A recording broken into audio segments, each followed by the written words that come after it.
Phew! Hey guys. Hey, I was just down enjoying my crawl space. No, not really, but maybe someday I can make it a little more enjoyable down here. Today we're starting part 2 of our encapsulation process on our barn dominium crawl space. And we have everything prepped, the supplies are in, and I think it's time to get dirty, probably a little sweaty too, so let's get right into it. Let me start out by saying, guys, that the products I'm about to show you, with the exception of the terminating bars and the Christmas tree fasteners, all come from Stego Industries. The 15 mil plastic, we have two different rolls, 14 by 100 feet and 5 feet by 200 feet. This is what we're gonna put up first. This is for the walls. We're gonna use the sticky tape to put this stuff up. It's a double-sided tape. We've already prepped our walls. We've wiped everything down. We've snapped chalk lines, so I'm that 3 inches below my sill plate for my termite inspection gap. So let's go ahead and start getting some of this tape up and see how it sticks. I'm gonna start here where we have a little bit of light. I don't know if you guys can see my chalk line, but we have a blue chalk line up there. And we're just gonna go this. I wiped everything down, so it should stick pretty good. Let's give it a shot here. Interesting. Okay, it's got backing on both sides, and you can see how sticky this stuff is. So that's kind of nice. So I guess I'm gonna peel a side off here. Well, that seems to be a little bit of a challenge. Let's see here. Man alive, if this stuff doesn't stick to the concrete, I don't know what will. Man, it's very sticky. It's hard to get the backing off even. Gee willikers.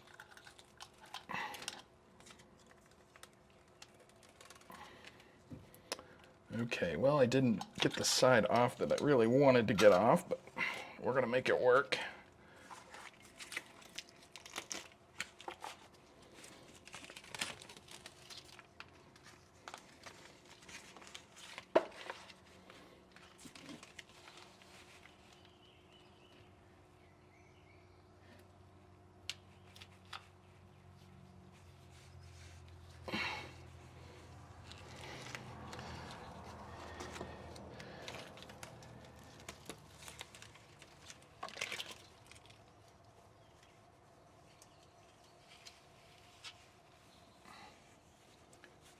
Yeah, this stuff has no problem sticking to the wall.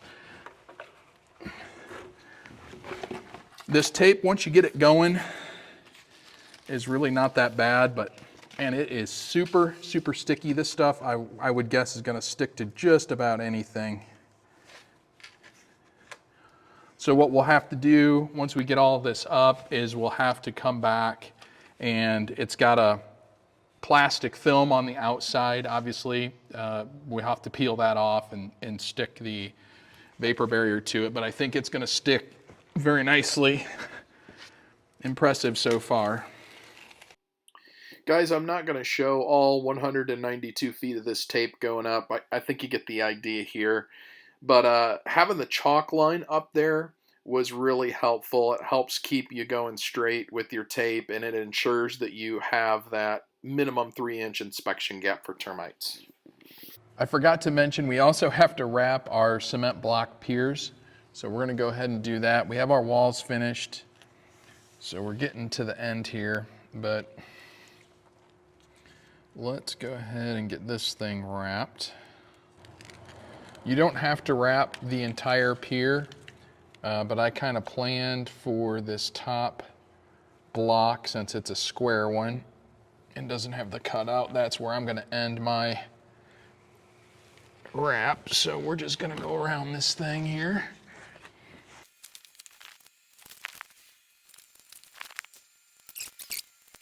Be all ready to pull off, and then again, I have been rolling everything. So I'm gonna go ahead and roll this as well. All right, now it's time to put up the 5 foot wide by 200 foot roll of poly up on the walls. We have the tape all done, so all you have to do is pull the backing off the tape and stick this stuff up there. I'm going to say this was probably the most difficult part of the whole project. And when I say difficult, the only reason it's difficult is because I'm trying to be neat with this whole thing and make all the folds and creases nice and neat and get the stuff to lay flat. But a 15 mil vapor barrier is pretty thick, so you really got to work with it, and it takes some time and effort. And trying to do this by yourself is a little bit of a challenge, but it's not technical, so to speak. It's just hard work, bending over on your hands and knees the whole time, and it's not the most comfortable. But again, having that 24 to 26 inch crawl space is a lot better than having that minimum 18 inches that code requires for the crawl space. I couldn't imagine doing that in an 18-inch gap. Be pretty difficult. Well, guys, we got 70 feet finished up approximately out of 190-ish. And I'm about wore out. A couple of things I learned tonight. Knee pads, a good set of knee pads is nice. And once you put this stuff up on that double-sided tape, it really doesn't come off. You have to really pull on it to get it to come off, and you can ruin the tape. It's almost like I don't know, it's just super sticky. So it's really good stuff, and it sticks really well to this plastic. So make sure when you get it up there that it is where you want it before you stick it to the wall, because it's really, really difficult to take it back down and adjust it. So we'll get it finished up. We'll check in with you guys tomorrow and give you another look-see at the crawl space, but I'm losing light here and it's a little bit dark underneath there. So we're gonna call it a yesterday. See you tomorrow. So here we are on day 2 of putting this poly up. Taking the rest of the backing off the tape here. And then as you can see, I'm just going right over that crawl space opening there. I'm not exactly sure how we want to do that detail and make it look pretty quite yet until I get my door figured out there. So I'm just going to kind of leave that up. The other benefit is it kind of forces any kind of moisture that may get in there. It forces it under the poly as opposed to on top. But getting the rest of this stuff up was rather quick. I think with any project, getting started is always the hard part. And once you kind of figure it out, you'll kind of see here on this corner, I have the corners figured out at this point, and it goes somewhat smooth here, at least compared to the first corner I did. Just that little bit of experience, I guess, helps. That's how I do my corners. It's not the easiest, but you just take that, fold it, try to get like a 45 coming out from your corner. This is not perfect, but what we'll do is we'll tape that down, tape right along here, tape it down, and then the floor will roll over top of that, so it'll be double sealed. But we're getting there. We're over halfway done. There's this run all the way down, and you can begin to see what it's going to look like down here. It's going to look really nice when it's done. Don't know that I'll hang out down here, but it is coming along, and it's going to be better than what it was. And above all, it's protecting that moisture from coming up into the crawl space and into the house. Okay, we've made it to the end here, and I just need to seam these two ends together. So what I'm going to do is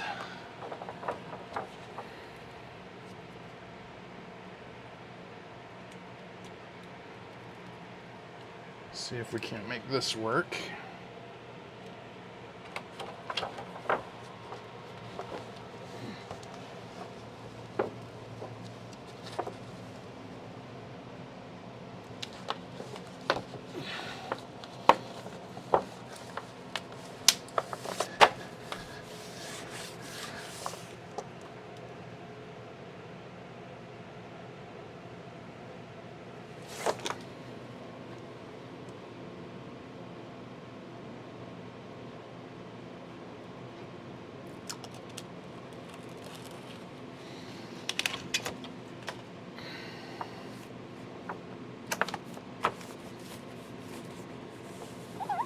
Seal that all up. And then let's see how this tape works. Actually looks pretty good.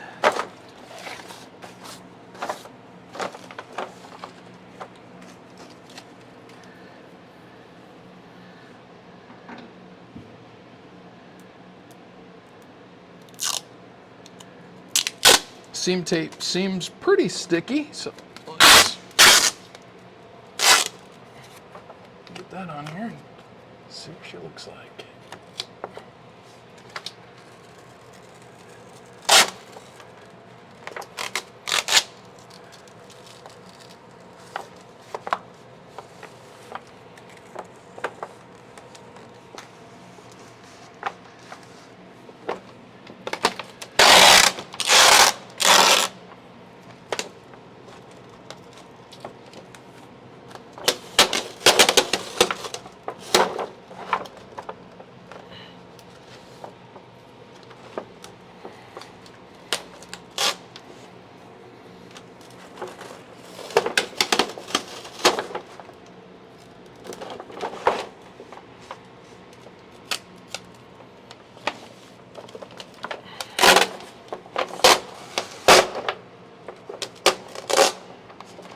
There we go.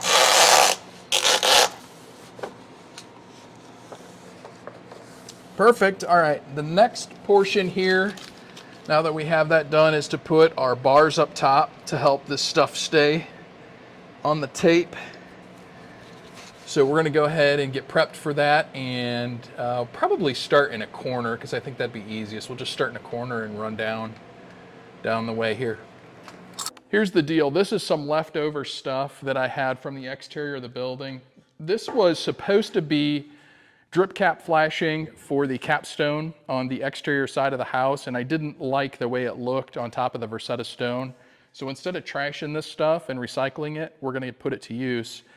We're putting this around the top of the curtain wall there that we have in the crawl space. This is 2.5 inches wide, which is perfect for putting a 2-inch insulation board with a 1/2 inch flame barrier on the outside, and this little 45-degree bend here is what I'm hoping will kind of help hold things nice and tight up against the wall.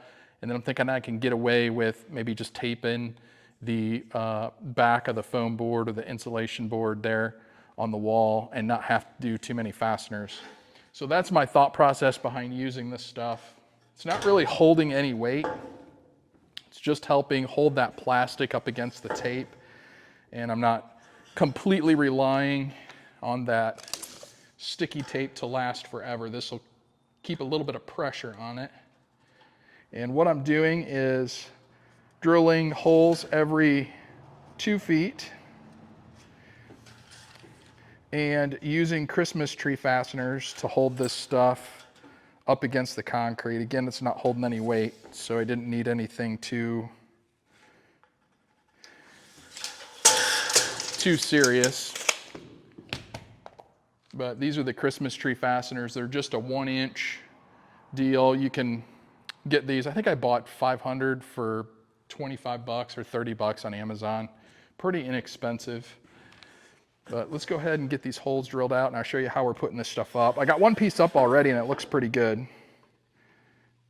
But I'll let you be the judge.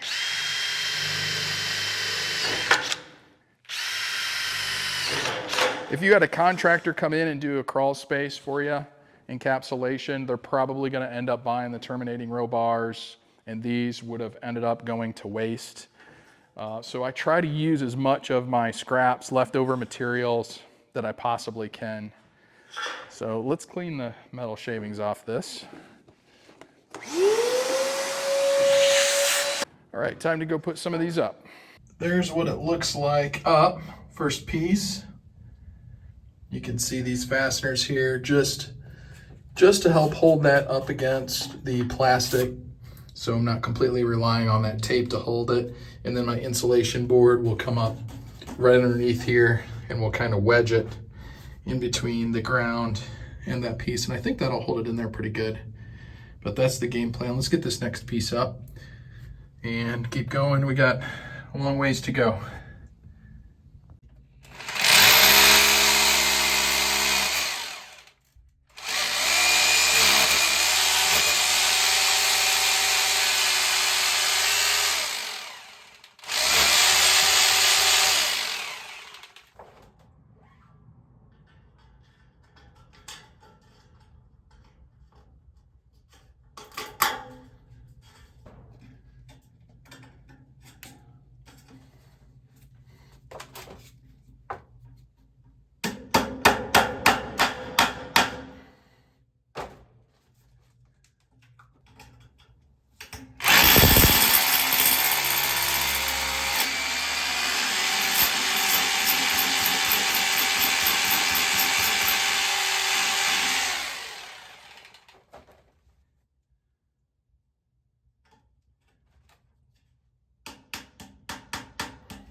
Give you guys a little look at the finished product here. As far as the wall vapor barrier goes, you can see the trim that I put up top to hold the insulation board up against, and we've got that run all the way around. Looks pretty neat in my opinion. We're ready to start the next part of this project, and that's going to be getting these wrapped in plastic. We have some 5-foot sheets left over here, so we're going to give it a shot and try to get some of these wrapped, see what it looks like, and then we'll be ready to put our vapor barrier down on the ground.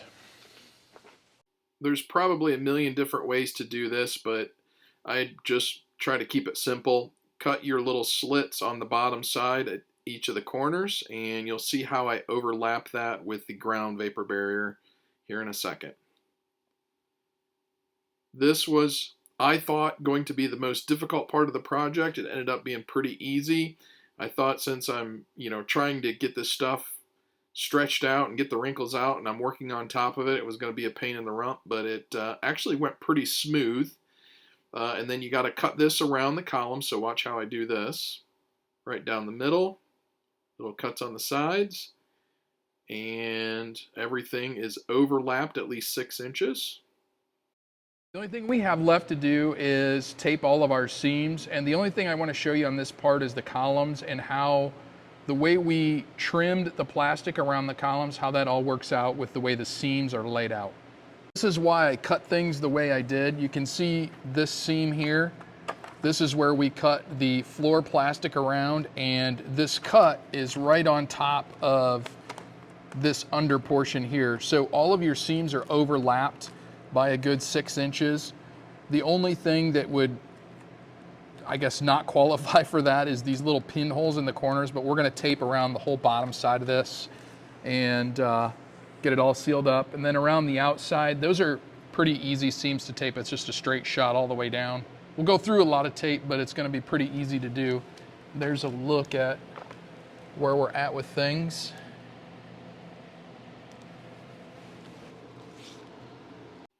Here's a quick look at how I tape the column transition. Again, you're just trying to cover up all the areas where that vapor can seep through. So just where you've cut, where you're overlapping, just tape it all up nice and snug. We're going to call this a wrap on part 2 of our Crawlspace Encapsulation project. We're not completely finished with the Crawlspace yet. We're going to come back. We're going to do some insulation boards. I need to build a door for the opening and air seal that. And we also need to decide how we're going to condition the air down into the crawlspace, since it's a sealed crawlspace with no vents. The code gives us a couple of different options on how we can do that. We have yet to decide exactly what we're going to do down there. I think it's going to be a combination of a couple of different options to meet code, but we'll save that for another video. We'll save that for part 3 actually, and we're going to call that complete for now and move on to probably putting some flooring and stuff down and yeah, build walls and ceiling joist. It's starting to get fun. It's starting to look like a house in here, so I'm really excited. I hope you guys stick around. That's all I have for you today. We'll see you on the next video.